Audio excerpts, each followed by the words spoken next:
నిన్న రాత్రి జూబ్లీహిల్స్ నియోజకవర్గం రెహమత్ నగర్ డివిజన్ లో కాంగ్రెస్ గుండాల దాడిలో గాయపడిన బీఆర్ఎస్ పార్టీ కార్యకర్త రాకేష్ క్రిస్టోఫర్ నివాసానికి వెళ్లి పరామర్శించిన BRS party working president KTR అనంతరం ఆయన మీడియాతో మాట్లాడారు. ఈ రకంగా ప్రవర్తించారా ఒక్కసారి గుర్తు తెచ్చుకోండి.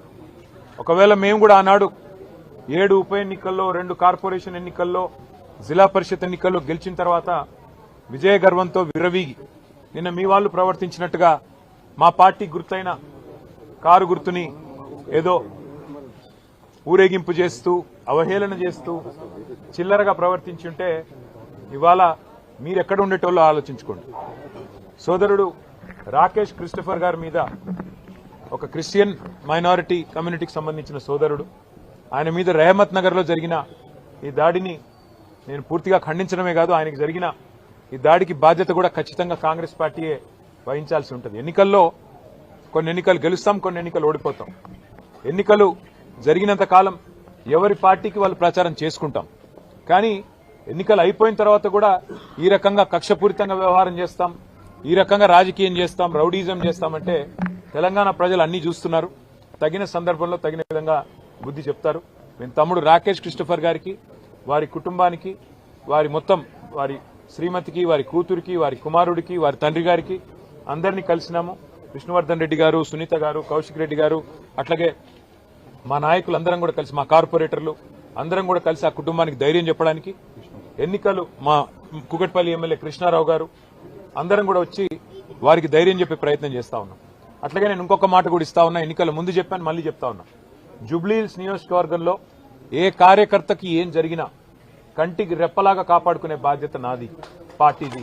వదిలిపెట్టే సమస్య లేదు.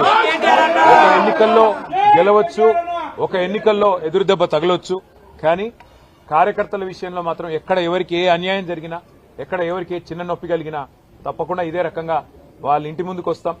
అర్ధగంటలో వస్తా అని చెప్పినా ఇలా వచ్చినాం. రేపు కూడా ఇట్లే ఉంటాం. మంగళవారం నాడు జూబ్లీహిల్స్ నియోజకవర్గ కార్యకర్తల సమావేశం కూడా ఏర్పాటు చేస్తా ఉన్నాం. ఆ రోజు మిగతా అన్ని విషయాలు కూడా డీటెయిల్డ్ గా మాట్లాడుకుందాం. కానీ ఖచ్చితంగా ఈ రోజు జరిగిన ఈ దాడికి కాంగ్రెస్ బాధ్యత తీసుకోవాలి. మరి కాంగ్రెస్ పార్టీగా ముఖ్యమంత్రి రేవంత్ రెడ్డి బాధ్యత తీసుకోవాలి.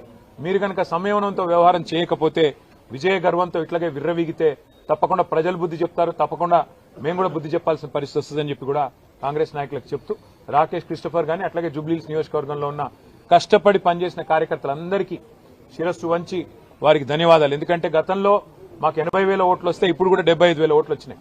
ఓట్లేం తగ్గలేదు, కేవలం 5,000.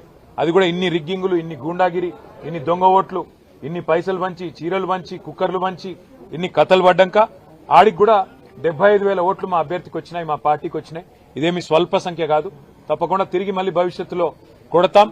జూబ్లీహిల్స్ లో మళ్ళీ గులాబీ జెండా ఎగరేస్తాం. Thank you.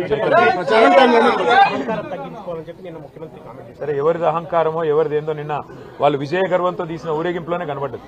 మేము ఎన్నో ఎన్నికలు గెలిచాం గతంలో. ఎప్పుడన్నా ఇంత అహంకారపూరితంగా ఒక పార్టీ గుర్తును అట్లా బజార్లో ఈడుస్తూ క్రేన్లు పట్టుకొని అంత చిల్లరగా ఎప్పుడన్నా ప్రవర్తించామా?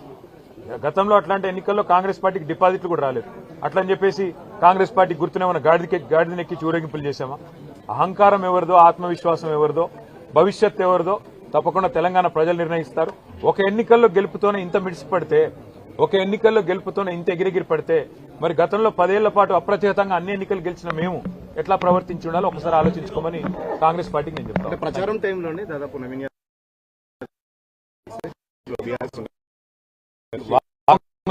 ఇది సాంకేతికంగా వాళ్ళు గెలిచారు తప్ప ఇంత రిగ్గింగు, ఇన్ని దొంగ ఓట్లు, ఇన్ని పైసలు, ఇన్ని చీరలు, ఇన్ని కుక్కర్లు, ఇవన్నీ ఇప్పుడు రెహమత్ నగర్ లో మీరు ఇక్కడ ఉన్నారు కదా, మొత్తం విలేకరులు ఇల్లు తిరిగి అడగండి. ఎన్ని డబ్బులు పంచారు, ఎన్ని కుక్కర్లు పంచారు, ఎన్ని రకాల తాయిలాలు పంచారు, ఎన్ని ఆపసోపాలు పడ్డారు. చివరికి అరకొర మెజారిటీతో ఇన్ని దొంగ ఓట్లు వేయించుకుంటే, ఇంత రిగ్గింగ్ చేస్తే చావు తప్పి కన్నులోట పోయినట్టు గెలిచినారు. అదో గెలుపు అనుకుంటే అది వాళ్ళ కర్మ, నేనేం చేయలేదు.